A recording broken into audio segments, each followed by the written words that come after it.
السلام علیکم، اور یہ بی کی ایک نئی ایپیسوڈ کے ساتھ میں ہوں ندا طاہر. اور آج جیسا کہ آپ سب جانتے ہیں کہ دنیا بھر میں منایا جا رہا ہے مینٹل ہیلتھ ڈے. آج 10 اکتوبر کو یہ دن کئی سالوں سے منایا جا رہا ہے. اس پہ بات کرنے کے لیے میرے ساتھ پروگرام میں موجود ہیں نسرین جاوید خان. جی السلام علیکم. آج کے جیسے اپنے ناظرین کو بتانا چاہوں گی، آج کے پروگرام میں ہم بات کرنے جا رہے ہیں کہ مینٹل ہیلتھ ڈے کیوں سیلیبریٹ کیا جاتا ہے، اور مینٹل ہیلتھ ڈے کی کو سٹارٹ کرنے مطلب کیا آغاز کیوں کیا گیا تھا. تو اس حوالے سے ہمارے دیکھنے والوں کو شکریہ ندا. سب سے پہلے تو ہمیں یہ دیکھنا ہے کہ یہ مینٹل ہیلتھ ڈے کیا ہے، اس کو منانے کا مقصد کیا ہے، اور اس کے حوالے سے کیا آگاہی ہے جو ہم لوگوں کو دیتے ہیں. تو یہ یاد رکھیں کہ جیسے ہمارا فزیکل بینگ ہے، جیسے ہم اسپریچول بینگ ہیں، جیسے اسی طرح بالکل ہمارا ایک مینٹل بینگ بھی ہے.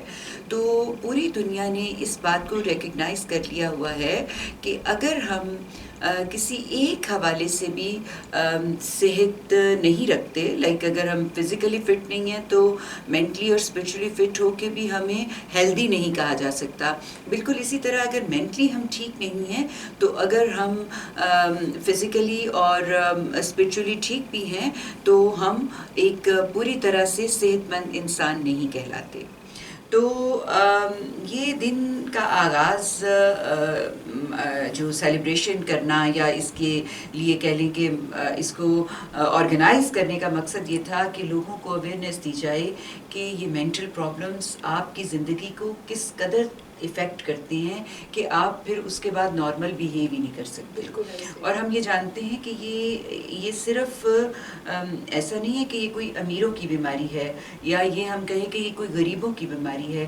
یہ ایک ایسی چیز ہے جو کوئی کاسٹ کریڈ دیکھے بغیر آپ کے اوپر افیکٹ کرتی ہے، اور آپ کی تمام جو زندگی ہے وہ بالکل تل پٹ یا ختم ہو کے رہ جاتی ہے. اور میڈم جیسے کہ ہر سال ایک نئے سلوگن کے ساتھ، ایک نئی تھیم کے ساتھ ہم اس دن کو مناتے ہیں، تو آپ ہمارے دیکھنے والوں کو بتانا چاہیں گی کہ اس سال کا تھیم یا سلوگن کیا ہے؟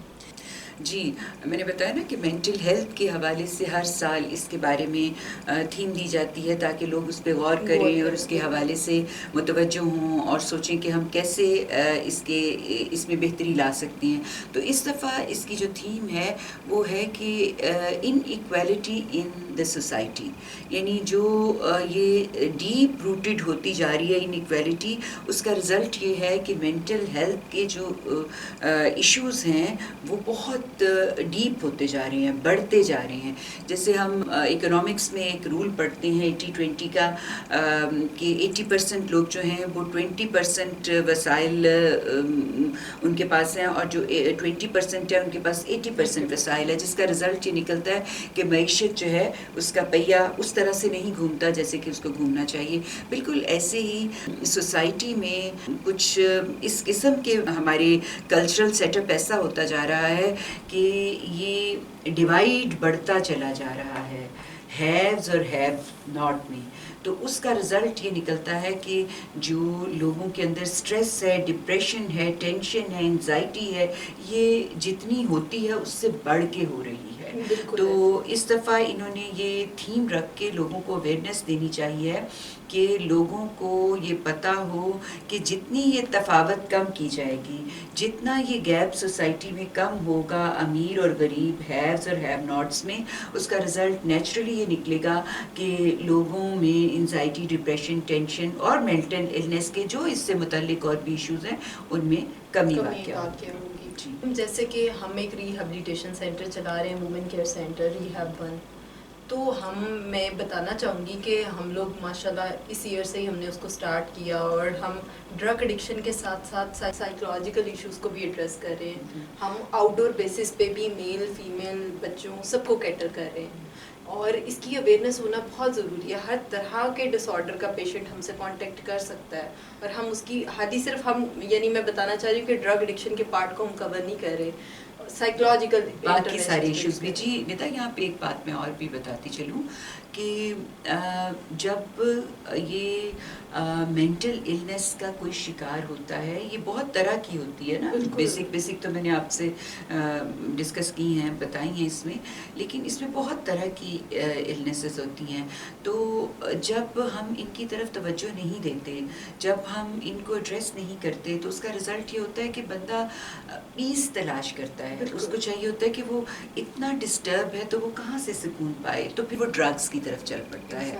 تو یہ جو اگر آپ مینٹل النس کو پراپرلی ایڈریس نہیں کریں گے تو اس کا رزلٹ یہ نکلے گا کہ پھر آپ کو ایک طرف تو ذہنی بیماریوں میں اضافہ دیکھیں گے، اس کے ساتھ ساتھ پھر ڈرگس ایڈکشن کا جو شکار ہیں وہ لوگ بھی زیادہ ہو جائیں گے. بالکل ایسے ہی ہے میڈم. آج ہی میں ایک ریسرچ پڑھ رہی تھی، اس میں بھی یہی مینشن تھا کہ 3% لوگ جو کہ ڈپریشن کا شکار ہوتے ہیں، ان میں سے کم از کم 1% شخص جو ہے وہ ڈرگ ایڈکشن کے مرض میں مبتلا ہو جاتا ہے. یعنی جو ڈپریشن میں جائیں گے، جن کو ٹینشن ہوگی، نیچرلی وہ الکوہل کی طرح آئیں گے. جو الکوہل نہیں افورڈ کر سکتے وہ چرس کی طرف آ جائیں گے.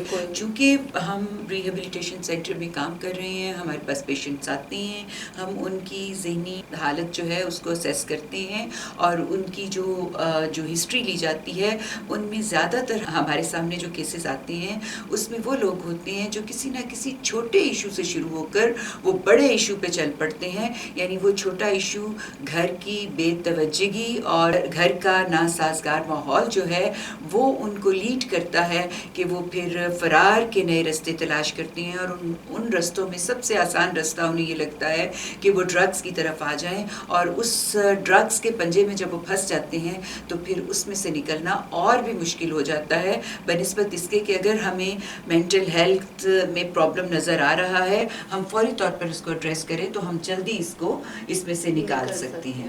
جی. اور میم میں پیغام دینا چاہوں گی اپنے دیکھنے والوں کو کہ ہم اپنے ارد گرد دیکھتے ہیں کوئی اداس ہے، پریشان ہے، چپ رہتا ہے، آپ سے کانٹیکٹ ختم کر دیا ہے، تو آپ ان سے بات چیت کرنے کی کوشش کریں. ہم اگنور کرتے ہیں، ہمیں لگتا ہے کہ شاید وہ ایٹیٹیوڈ میں ہے، ہم سے بات نہیں کر رہا. تو ہمیں سمجھنے کی ضرورت ہے، اس سے بیٹھ کے ڈسکس کرنے کی ضرورت ہے کہ اس کے ساتھ مسئلہ کیا چل رہا ہے. کیونکہ جب ہم ایکٹیو لسننگ دیتے ہیں کسی کو تو ہم بہت سارے سائیکولوجیکل ایشوز سے نکل سکتے ہیں. تو دیکھنے والوں کو بھی یہی کہوں گی کہ اگر ان کا کوئی پیارا اس طرح کے مرض میں مبتلا ہے تو وہ ہمیں کانٹیکٹ کر سکتے ہیں، نیچے کومنٹس میں بھی بتا سکتے ہیں، اس کے علاوہ نیچے اسکرین پہ دیے گئے نمبرز پہ ہم سے کانٹیکٹ کر کے تو اپوائنٹمنٹ بھی لے سکتے ہیں. جی میں بھی آج کے دن کے حوالے سے یہ پیغام دینا چاہوں گی اپنے تمام سننے والوں کو کہ اپنے ارد گرد نظر رکھیں. جو بھی آپ کو لگتا ہے کہ کسی بھی طرح سے آپ کو لگتا ہے کہ وہ مینٹلی اس طرح سے بیہیو نہیں کر رہا جس طرح اسے کرنا ہے، تو ضرور اس کے ساتھ ٹائم گزاریں، اس سے بات چیت کریں. اور دوسری بات جو میں سب کو یہ بتانا چاہتی ہوں کہ یہ جو مینٹل النس ہے اس کو اسٹگما نہ سمجھیں، اس کے حوالے سے اپنی سوچ کو بدل دیں. بالکل جیسے باقی بیماریاں ہیں اسی طرح کی یہ بھی ایک بیماری ہے جس کو بر وقت علاج کے ساتھ ہم بڑی آسانی سے کنٹرول کر سکتے ہیں. جب یہ ایگرویٹ ہو جاتی ہے، جب یہ بڑھ جاتی ہے تو پھر اس کو کنٹرول کرنا مشکل ہو جاتا ہے، کیونکہ اس کے ساتھ اور بہت سارے مسائل جو ہیں وہ جڑ جاتے ہیں جن کو ایڈریس کرنا ہمارے لیے پھر بہت ہی مشکل ہو جاتا ہے. امید ہے کہ یہ پیغام جو ہے وہ لوگ اس کے بارے میں غور کریں گے، سوچیں گے، اور یہ دن جو ہے صرف دن سمجھ کے نہیں منائیں گے بلکہ اس سے آگاہی لیں گے کہ ہم نے فیوچر میں مینٹل پرابلم کے ساتھ آئے ہوئے لوگوں کے ساتھ کیسے ڈیل کرنا ہے. بالکل ایسے ہی ہے. اسی کے ساتھ آپ ہمیں دیجیے اجازت. اگر کوئی بھی آپ کا کوشچن ہے یا مزید کسی اور ٹاپک کے بارے میں آپ ہم سے جاننا چاہتے ہیں تو نیچے کومنٹس میں آپ ہمیں بتا سکتے ہیں. اللہ حافظ.